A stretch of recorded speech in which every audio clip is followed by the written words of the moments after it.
Et puis voilà, arrive septembre 1939. Alors vous les élèves, c'est quoi septembre 39?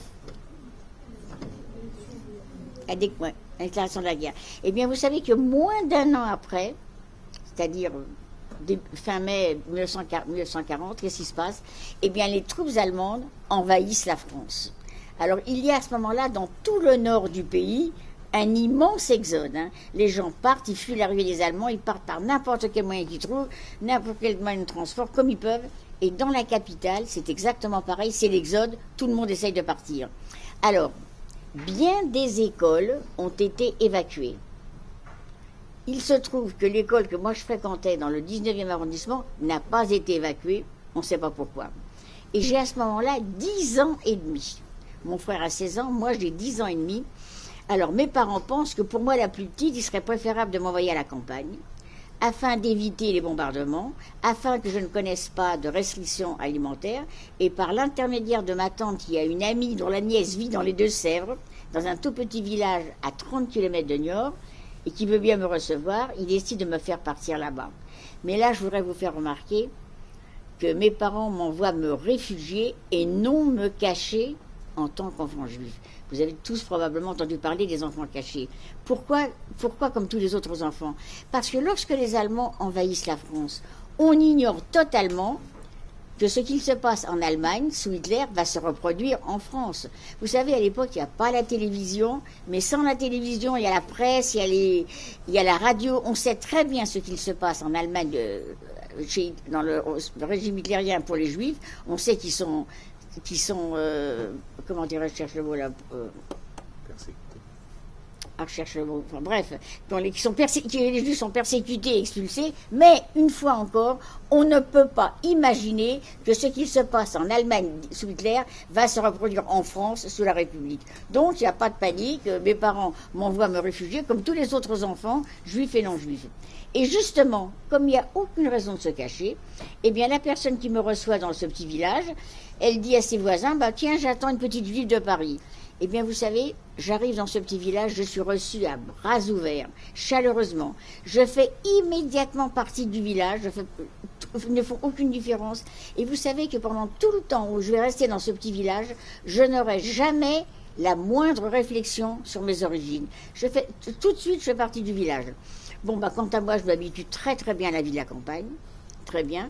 Je vous dirais que j'apprends immédiatement le patois à Poitevin, que j'ai pas oublié, que je parle encore. Tiens, la semaine prochaine exactement, je retourne à Niort, je vais rencontrer des camarades de classe, on a plaisir à dire quelques mots en patois.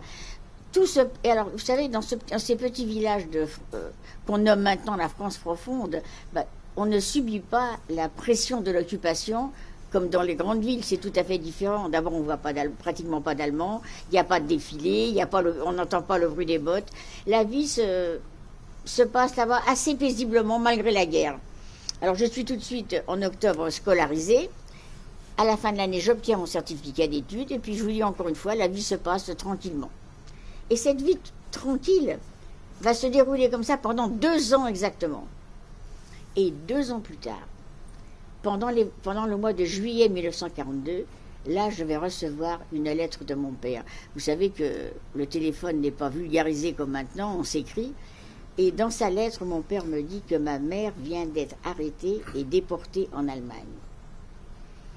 Et que lui et mon frère ont échappé à cette rafle, mais qu'ils ne pourront pas rester là où ils sont. Il m'enverra, il va partir se cacher en banlieue et il me communiquera sa nouvelle adresse.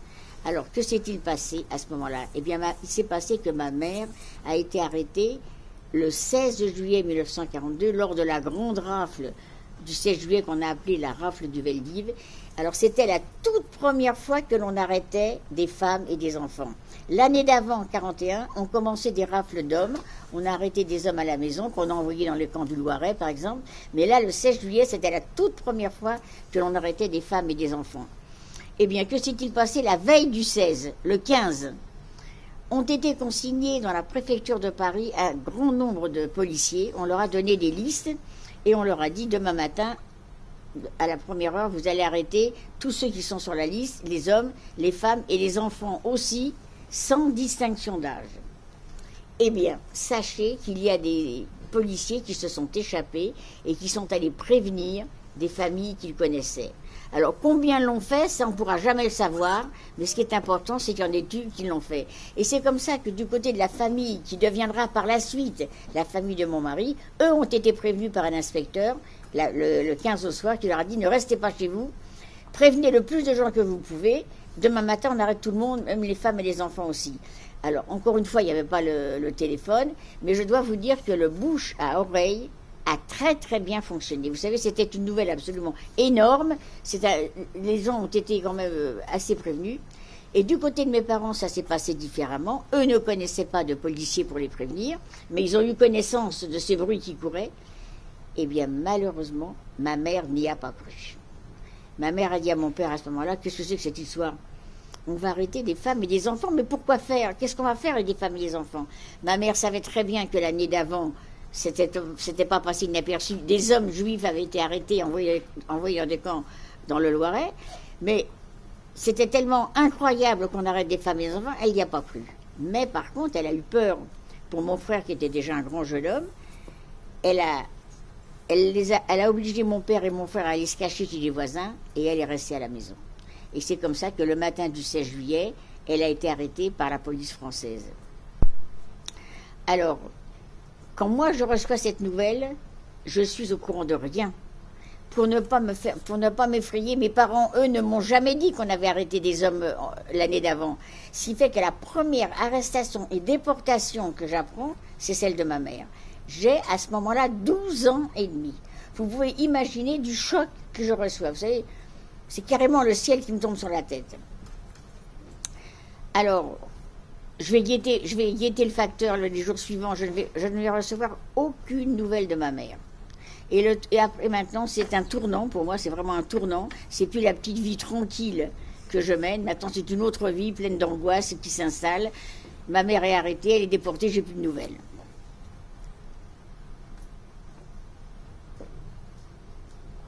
Et à ce moment-là, 12 ans et demi aussi, je réalise qu'on arrête les gens carrément chez eux. Alors là, à partir de ce moment-là, je peux vous dire, c'est une vie tout à fait de stress qui s'installe et qui va durer 1 an et demi.